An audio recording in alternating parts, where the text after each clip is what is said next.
Imagine it's 1981. You love animation and you decide you want to work in the industry. The only problem is you have absolutely no idea where to get started. You live nowhere near Los Angeles and resources on the topic are slim to none. Then, suddenly, you're walking through your local bookstore and you see it. The Illusion of Life by Frank Thomas and Ollie Johnston, one of the first public resources on how the animation industry works. You give it a flip through and it's exactly what you were looking for. Finally, a layman could learn the principles of animation from the comfort of their own home. Well, now let's fast forward to the present day. The animation industry isn't quite so opaque anymore. If you want to learn to storyboard, animate, or design, you can find resources using this amazing new thing called the internet. This isn't to say that it's easy to learn these skills, just that there's a lot more information at your fingertips. But if you're anything like me, and since you clicked on this video, I bet you are, you still like learning from a book. For me, there is nothing better than being stuck on a project and being able to pull a book off of my shelf that can help me get out of my artist block. My books have honestly become like my mentors, my friends, and I turn to them a lot. So I wanted to put together a list of my absolute favorites and the ones that I found most helpful. I've only put educational animation books on here, so no history or concept art books. My hope is that whether you're a student or a seasoned professional, you'll be able to find your next read right here. I've divided the books on my list into 3 different categories: books that are helpful if you want to learn to storyboard, books that are helpful if you want to learn to animate, and books that will help with your career in animation. But before we get into it, let me introduce myself. Hi, I'm Michaela Wawzinski, and I'm a storyboard artist. I've been working in the animation industry for about 6 years, and since I'm a storyboard artist, let's get started with the books for storyboarding. First on my list is an absolute giant. Framed Ink Volumes 1 and 2 from Marcos Matu Mastri. I honestly cannot recommend both volumes enough. If you struggle with composition, this is an invaluable resource.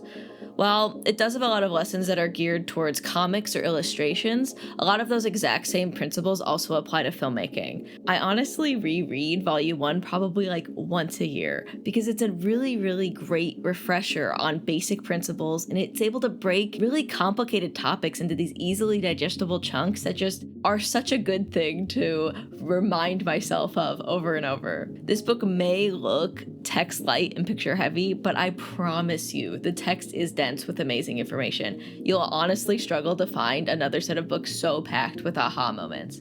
Volume 1 focuses mostly on the basics of composition and framing, while Volume 2 focuses on framing for different aspect ratios. I seriously cannot tell you the amount of times I've flipped through these books to gather inspiration. If you get them, they will soon become treasured friends. Moving on, our second book is Film Directing Cinematic Motion by Stephen D. Kratz.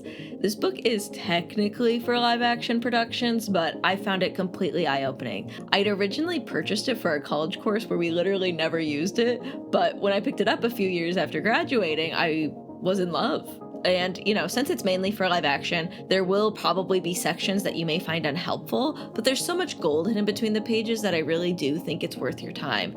There's all of these super helpful tips about how to effectively use your camera and camera movements. There are also these great storyboarded sections where they board a scene a few different ways and kind of break down for you how these little changes might change how the audience feels about the scene. Not to mention, it's advice on how to get creative with limitations. Even though in animation, we don't really have to worry about things like how to shoot in tight locations. A lesson in how to, work creatively with restrictions is always a really great lesson. If you're just getting started with storyboarding, I also recommend Stephen's book, Film Directing Shot by Shot, which will help you learn basic shot language. Our next book is Sketchbook Composition Studies for Film by Hans P. Bacher. Talk about a well of inspiration. Anytime I am stuck when I'm boarding, I will grab this book and absolutely search it for inspiration, and it always gives me just like the best ideas. Bacher is an amazing animation artist with decades of invaluable experience, and it really shows in these drawings. While this book is mostly pictures, I think you'll find it really handy to have around. And if you like sketchbook composition studies, I also recommend his book Dream Worlds for another well of inspiration. Storyboarding is a combination of a bunch of different skills, and one of those skills that you need to get good at is gesture drawing. If you don't know, gesture drawing is the art of quickly and loosely laying in a figure. Gestures are full of life, and as a storyboard artist, it's an absolutely necessary skill. The book, Force Dynamic Life Drawing for Animation by Mike Matisse, will help you learn about one very important part of gesture drawing: dynamic force. If you struggle to break down the figure, this book will help you learn how to see the flow of your subject and capture it on the page. Continuing with gesture, Drawn to Life Volumes 1 and 2 by Walt Stanchfield are another fantastic resource. Stanchfield taught life drawing at Disney for many decades, and you can get some of his amazing lessons in these books. If you struggle to get the personality of a pose or capture the magic of the model, these books are for you. I will say, a lot of the same topics are covered in both volumes, but I think that the amazing drawings in each make it worth giving both a read. They are pretty hefty though, so if you're worried, I'd just start with volume 1 and go from there. Another skill that is important if you want to be a storyboard artist is perspective, and it can be incredibly difficult to learn, as we all know. If you need a good, reliable resource, Perspective Made Easy by Ernest R. Noling is just that. It breaks down the basics of learning perspective and makes them easy to understand. It doesn't get too in the weeds, but it will give you everything you need to understand 1, 2, and 3-point perspectives in almost any situation. And it also gives you a bunch of great exercises to help lock in what you've learned. If you want a more in-depth exercise in perspective, then look no further than Framed Perspective by Marcos Matu Mastri. Just like his previous books I recommended, this book is just as dense and an amazing resource to have around. I do think it would be pretty overwhelming for a beginner though, which is why I recommend starting with Perspective Made Easy first. And if you love this first volume of Framed Perspective, there's actually a second one. I haven't read it yet, but knowing the quality of Marcos's work, I'm sure it's just amazing. And that concludes our section for storyboards. These books cover a lot of the basics of what you need to be a successful board artist.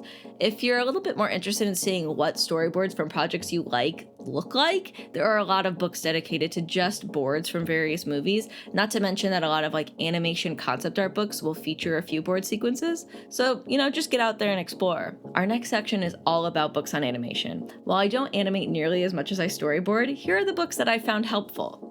Of course, you have to pay respect to the classics first. The Animator Survival Kit by Richard Williams is a classic for a reason. Hell, it's probably the most recommended animation book, period. And it's also probably the one on this list you're most likely to have already read. That's because it gives an incredibly thorough and complete look on the hows of animation. If you want to animate and don't know where to start, this book can give you exactly what you need to get an understanding of how animation works and exercises you can do to practice those principles. While I love this book, and I do, and it's won its laurels for a reason, if you are a complete newbie to animation, which, hey, is amazing, welcome, I actually recommend you start with another book first. And that book is A Character Animation Crash Course by Eric Goldberg. As you can see, this book is a lot less intimidating than the Animator's Survival Kit. It's a fraction of the size, but nearly as comprehensive.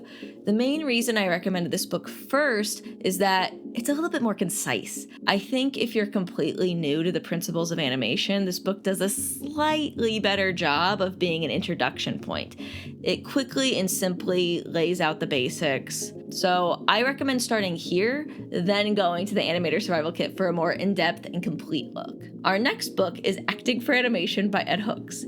Ed Hooks has taught acting classes to animators for years, and he knows what he's talking about. This book is tiny but mighty, and it completely changed the way I look at acting for animation. Once you understand the basics of animating, you can start getting into the more fun and complex topics like acting.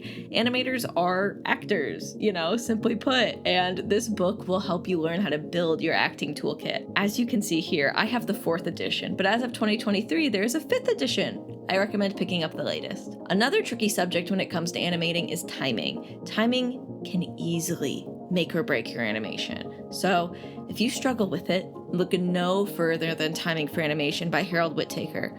This book can be a dense read with incredibly specific information, which is why I found it most helpful as a reference point. Need to animate a fire but can't figure it out? This book has you. Need to animate water but have never done it before? This book will help. It's like having a mentor to ask every timing question you could have. Just Open the book and your answers will be found. Lastly, for this category, I have one honorable mention, which is the previously brought up Illusion of Life by Frank Thomas and Ollie Johnston. This book is beautiful, and for a while it really was one of the best reference points for how animation works.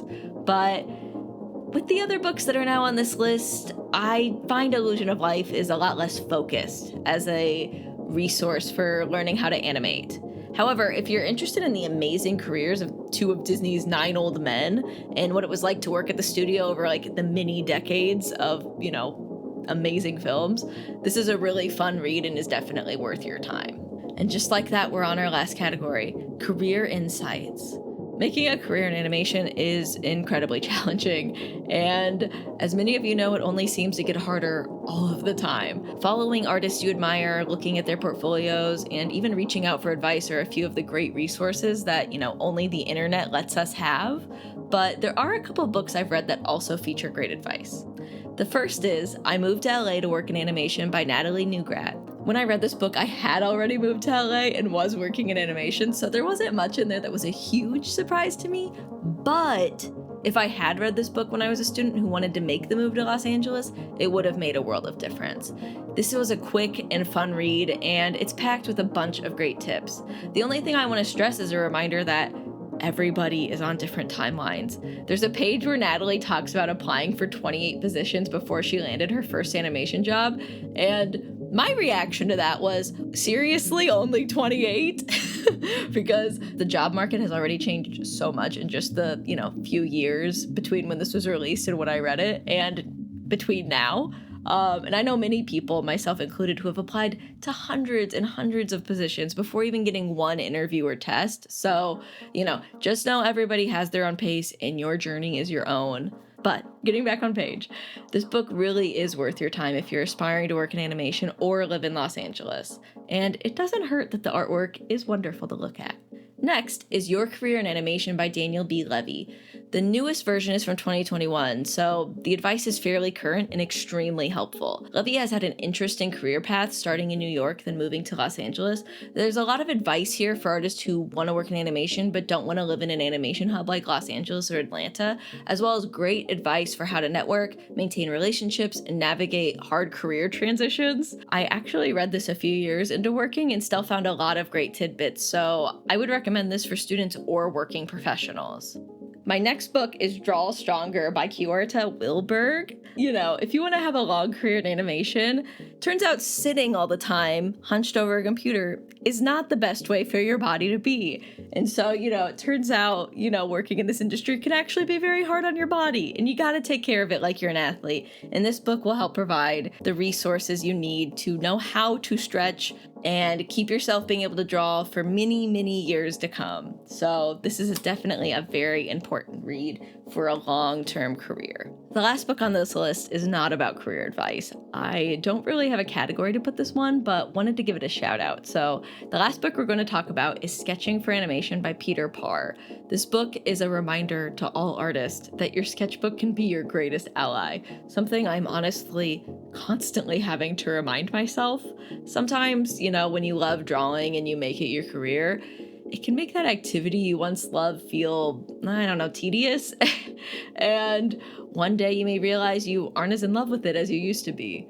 This book helped remind me how to fall in love with drawing again. And for me, that answer has been using my sketchbook. When you let yourself be free and goofy and expressive, that's kind of everything in art. And if you want to have a long career in animation, I think it's important to keep that love there. And I don't know, maybe this book can help give you the kick if you need it. It certainly helped me. And so that's how I justified putting this book in this category. Anyway, that is all of our books. We are finally through all of my recommendations. Thank you so much to everybody who watched this. I hope you were able to find at least one good read that you really want to check out. And honestly, if you want to recommend me one good read in the comments, that would be awesome. I am looking for my next book. So wishing you all some good reads in 2025.